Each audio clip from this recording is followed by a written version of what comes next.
Okay, well, here we are. I want to really start this session I'm going to talk with you about now with a bit of a personal story. It was January 2010, so exactly 9 years ago this month. And I was looking out the window. It was cold, it was dark, it was raining. The weather actually matched my mood and the nation's mood at that time, because we all remember what was happening 2010. I was in London, in the heart of the global recession. And I had left my role as an innovation director in a large research firm 4 years previously, and I'd set up my own innovation company called the Innovator Network. And we built quite a non-conventional consultancy boutique practice, helping organizations, generate new propositions, new concepts, new products, new services. And we were doing very well. But one by one, our clients actually were receiving text messages when we were actually on projects saying all projects need to be cancelled. So one by one, a lot of our projects disappeared. And I had to make the very difficult decision, along with my husband, who's my business partner as well, to lay off a lot of our team. And a lot of those people were really good friends, loyal friends, very committed. And I was heartbroken, absolutely devastated. And that was 9 years ago. 9 years ago. And in amongst this time, which was a very, very dark time of my life, I received an email from a professor in Singapore called Dr. Kapil Singh. And he was a professor at Singapore Management University. And this email came, and right at that time, it said, would you like to come and speak at a women's leadership conference at SMU and talk about innovation? So I thought, well, dreary, cold London, pouring with rain, miserable recession, bright, sunny Singapore. It didn't take much convincing. So I flew over to Singapore, and I remember getting off that plane, and the heat hit me, and I was like, wow. It was like walking into a world of warmth. So I did my talk at SMU, and what amazed me was I had about 20-odd meetings in 4 days with people interested in innovation. It was such a contrast to Europe at that time. So I flew back to England, and I said to my husband, what on earth are we doing in London? Let's move to Asia. Let's move over here and take what we have in England, what we've built up, and take it to Singapore. So within 3 months, we had our first contract with DBS Bank, and we set up a business in Singapore, and we moved over. And as I said, that was 9 years ago. And since then, I've written the book, Yes, You Can Innovate, and we've been growing out a global business and of certified practitioners around the world, taking around some of the methodologies that we've created. But it hasn't been easy. We all know that success is not a straight line. Yeah, we all know that it's not like we do these things and then poof, everything is fantastic. We do go up and down. We have these journeys that we're taking. And in terms of when we're thinking about innovation, we all know that it's about what we're trying to create, whether it's new products, new services, new outcomes, and then how we do that, whether it's people, it's skills, it's organizations.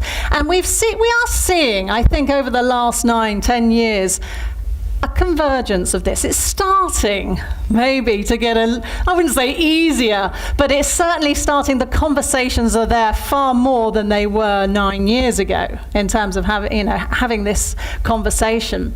But I went out in search of models around that time because I was looking for something that would encapsulate the people element of innovation, the skills, the ways of thinking, the mindset, and with the process of how to innovate. But I couldn't really find anything because a lot of it was still very technologically focused. It was about research and development. It was about product development. It wasn't really around organizational innovation. So along with our clients and organizational development experts and innovation specialists, I created one. And the reason for this is because 72% of CEOs say that innovation is really important. But there's this big disconnect. Over 50% are saying, well, we're trying to innovate, but we're getting stuck along the journey. So in a sense, we're needing to bridge that gap. So I created a model. It's called the 6 I's of Innovation, and it combines design thinking with organizational development and has an assessment tool, which I believe some of you have already completed for tomorrow's workshop, that measures what you perceive your innovation strengths to be around the journey of how ideas are created and how they come to life. And the assessment tool measures both your own innovation strengths, and then we can look at teams and do analysis and find out, what is the composite? What type of teams have we got in terms of their innovation strengths? But central to the model is purpose. And purpose really is the subject that I want to talk about today. Why? Why are we innovating in the first place? I think a lot of the time we get caught up in the momentum of what we're doing, that we sort of lose sight of the bigger picture of why. And if I'm honest, when I think back over even using the 6 I's and applying it on some great product development or great services creation or processes or whatever it might be, a lot of the time purpose has been very much about what are we trying to do here as a team or an organization? What is the value that we want to create? But what I really want to talk about today is more the bigger purpose. The bigger purpose of what we're trying to do. We know we're living in these times of rapid change, and we can get caught up so much in the moment of what we're trying to do that we lose sight of it. So I've been really grappling with this subject, particularly over the Christmas period, and I've been thinking, what is the bigger purpose? We're all here. What's our bigger purpose in terms of helping our organizations, and even thinking about ourselves in terms of our own leadership and what we're actually trying to do. So what I'd like you to do is to take a deep breath, if you like, and be like a bird flying high above your work and all the things that you're doing, and all of this talk about robotic automation and digital transformation and everything that we are listening to and we're hearing, which is obviously absolutely critical to how things are shaping. But let's sort of take a bird's eye view over it, if you like. And the 3 areas I really want to sort of dive into with you are, what does purpose mean? The rise of big purpose and why it's so important. And what's the innovator's purpose within this? And how do we help our organizations to have purpose-centered innovation? So what is purpose?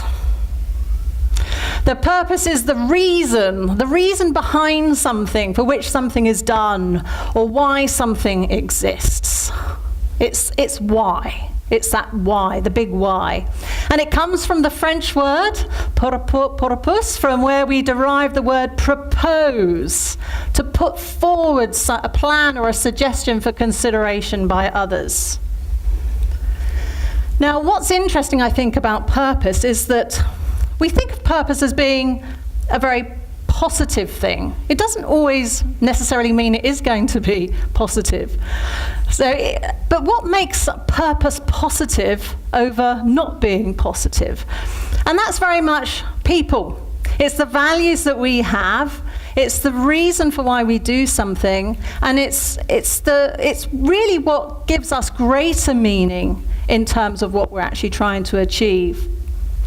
So we could talk about small purpose. Small purpose is very much about doing something, say you want to increase, the market share of your organization, or you want to, create a particular type of product or service.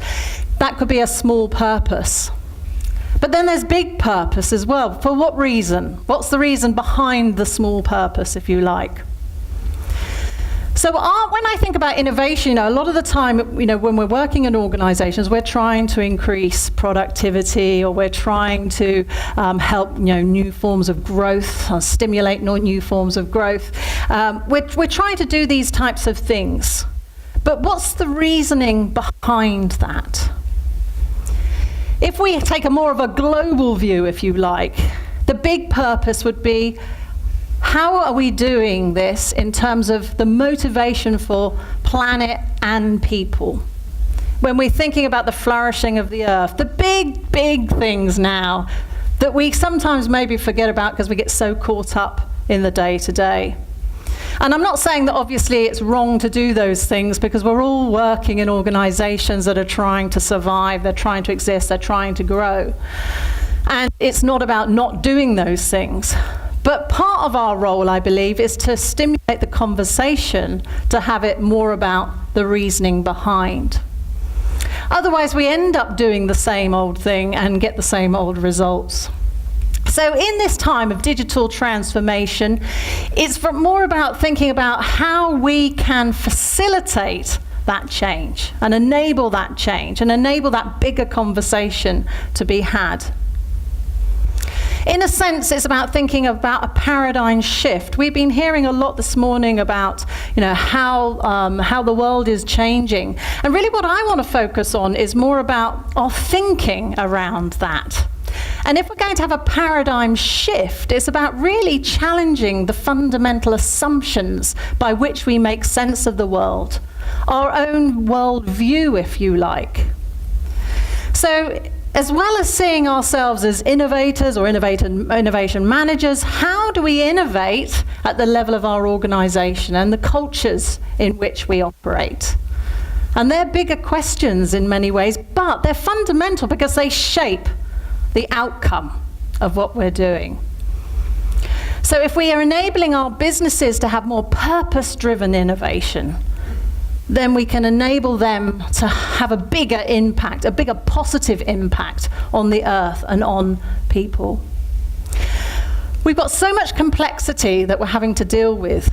And in a sense, it's like unraveling that. It's being able to understand those elements of the different ways that people are trying to sort of grapple with some of these bigger questions that we're facing.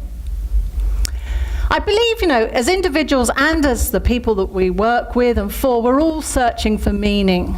We want something to put our lives in that gives us a sense of meaning, of direction, of purpose, and aligning our passion to that and enabling that to happen. And if we're enabling these conversations that can help the bigger purpose, so when we're starting, we have these big mats with our 6 eyes, and you get people to stand in purpose and have that conversation, say, what is it we're actually trying to do? What are we really, what is the ultimate outcome of what we want to create? And what's going to be the impact of it? That is shaped largely by our values and by our psychology. And being willing to grapple with some of this complexity. So, we've looked a little bit about what purpose means, and we all know when we've got purpose, you know what it feels like. You've got the energy inside of you, you've got that drive, you've got that determination, you've got that hope. But if we look now at sort of the rise of what I call big purpose, it's not just, this is a nice word. There actually is a trend happening, and we're looking at trends this morning in the field of innovation. Let's have a look a little bit at the trend around big purpose. If we look at the modern era of our environments, our cultures, if you like, and how we've seen both in conflict and coexistence different types of systems, whether it's free enterprise and liberal economics and democratic ways of thinking.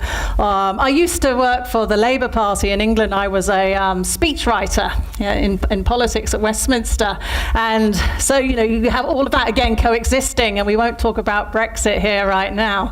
And then the green movement, all of that happening there around more sustainability and culture, climate, etc.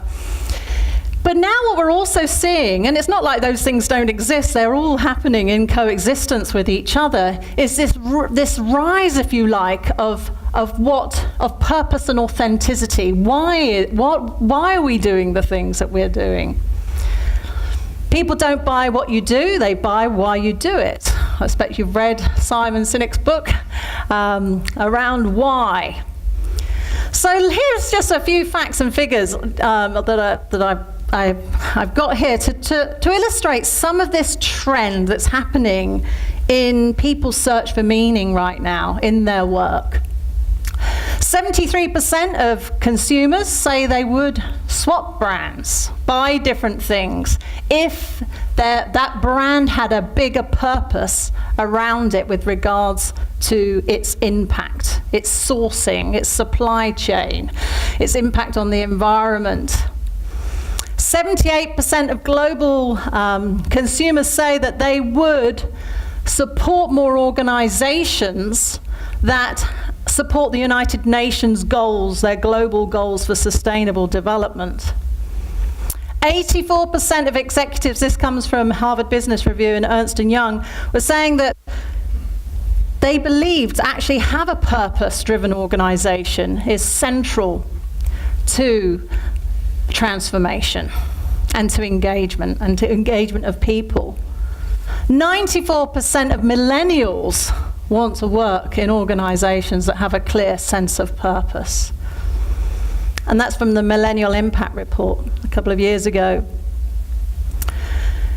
Gallup and McKinsey also have done a study to look at what's the impact when our organizations have stronger sense of purpose in terms of their direction. Engagement goes up 4 times. Fulfillment's up by 64%. Productivity increases by 500%. So we are seeing this a positive trend around this. It's not just a nice to have. It does have a business case. Purpose does have a business case. So when we're thinking about what our big purpose is within this broader trend, we can see some reflection of some organizations that are grappling with it. We all know Canon and its philosophy Keynote, which is around the living in harmony. Living in harmony with community, with the environment, very much been a leading philosophy behind the development of Canon. Whole Foods Market. If you've ever been to Whole Foods, it's a delight to shop in. There's not many of them around, but they say their purpose is to nourish people and the planet. With great courage, integrity, and love, we embrace our responsibility to co-create a world where each of us, our communities, and our planet can flourish, all the while celebrating the sheer love and joy of food. I don't know about you, but I could certainly get my personal purpose behind something like that. That makes me feel quite excited to work for an organization that's trying to do that. There's a great site on the web that I was just researching the other day, and it's called asknature.com. And it's where different scientists are now pooling their energy, their resources into understanding in terms of how, when we create new innovations, where we look at nature and we see how does nature actually resolve some of the problems, and what can humans learn from it. And it's called biomimicry, asknature.com. Have a look at it. It's a wonderful site, and if you're doing anything and looking for new inspiration, it's a great source. And if you want to go deeper into purpose as a rising movement, then I do recommend this book called Planet on Purpose by Brandon Peele, who has done a lot of research into this. The Cultural Creatives is a book written by Paul Ray and Sherry Ruth Anderson. And what they've been doing is they've been actually tracking this sort of development in a way of this cultural shift that's occurring. How 50 million people are changing the world. Another great book to read. I think as innovators, we do need the inspiration because sometimes it is tough, yeah? So it's good to know that these things are happening in the broader societies in which we're working. And even if they're only small right now, there is a trend, there is a growing trend towards big purpose of really bringing mind and heart together. Has anybody read the book Sapiens? A few people here. It's one of my Christmas books, and it's a really challenging, but I really recommend it if you haven't read it, because it helps to give such a great bird's eye overview of history. And whether you agree with everything or not, he's done a fantastic job in creating the story of human beings. But one of the things that really struck me about the book was this whole thing about how human beings have really created community, from tribes to nations to global networks, how language and how we've codified things and passed on our learning to other people. The creation of empires, of religions, of different types of economic systems. We really are the great storytellers. And that, I think, is one of the main messages of the book, that it's not all determined. We can actually create things. We can write our own stories. And that really is the power of culture. We are great storytellers, great culture builders. And even if we think of things like human rights, we created that. We created the concept of human rights.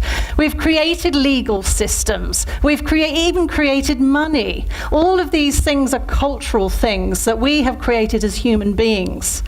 And if these things are created, as much as products or services or things like that, we're talking about cultural things here. We can rethink them. We can reimagine them. And that includes our organizations, our organizational structures, our management systems, the way we manage and lead people. And in many ways, we're operating in these types of cultural systems which are lagging way, way behind where we are right now. And that's why we're having so much issue around this. So this is really about us thinking about being cultural pioneers and how we measure success. Because we know that how we've done things in the past isn't going to help us into the future. A few years ago, I did an amazing course with, it was based on the study of Claire Graves. It's called Spiral Dynamics. I don't know if anybody has ever come across Spiral Dynamics. But Claire Graves was a social psychologist.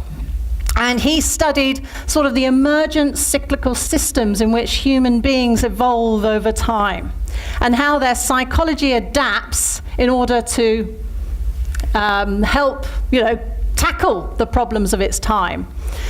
So, for example, if I say the word God to you, you will probably hold that word God in a certain way in your mind. If I say the word strategy, again, you hold that word in a particular way. Or even the word innovation. We would probably all have different types of ways that we hold and conceptualize and make meaning from different things. And what Claire Graves basically studied was that, human beings will be thinking in a particular way to tackle the problems of its time, and then they create their own problems with that very thinking. We know this quote from Einstein, and it's so pertinent to today, because we're tackling things with the same psychology that we already have. And in a sense, it's our psychology that needs to be innovating. We need to be thinking differently about ourselves and who we are. And when mind capacities fit life circumstances, we are okay. But if our life circumstances are changing and our mind isn't keeping up with the change, the mind is lagging behind. And so it can't solve the problems that it's creating. And I think this is the big challenge of our time. We've got this lag, in a sense. Up until the modern era, things were slower. So the psychology of human development could match. It could sort of, grow as things were changing along. But now things are speeding up so fast. But human psychology is lagging. Our way of thinking is lagging. So what do? We go backwards, and we're seeing that happening a lot now. A lot of regression is happening, trying to go back to try to solve problems today. We know that doesn't work. And if we don't actually start to innovate in the level of how we think and how we shape culture, then we're not going to survive. And it's our thinking, in a sense, that creates both the problems and the opportunities of our time. We know that a lot of the issues we have now are transnational, they're global, all of these challenges are not defined by nation states. And we need to have different ways of tackling some of these big issues. And that really is where our big opportunity lies. It's the first time probably in human history where we can collectively create and dream and imagine new ways of being, new cultures, new forms of thinking. We've got this great connectivity, the fact that we can all be here and we can connect with people, we can learn, we can access information so easily so that we can actually imagine and create a new future, a new way of being. So lastly, I just want to touch on a couple of practical things I think that maybe you can start to think about in terms of how you hold the innovator's purpose for yourself. If we believe that history isn't determined, it doesn't mean that it's already plotted out for us, then it's our thinking now that can shape what we become. At least for now it is, until we all become cyborgs and completely, machines. At least right now, we're here at this point in history, we can shape things. We can shape some of the outcomes of what we create. If we're going to be more than just digital pioneers, but be more organizational innovators as well, it's about seeking out organizations and social systems that defy the norms of conventional practice and actually creating them, influencing them in some small way and then in some big way. And it's about us being mediators, liaisons, bridges for psychological development in ourselves and with the teams and with the organizations that we work with to enable their own transformation.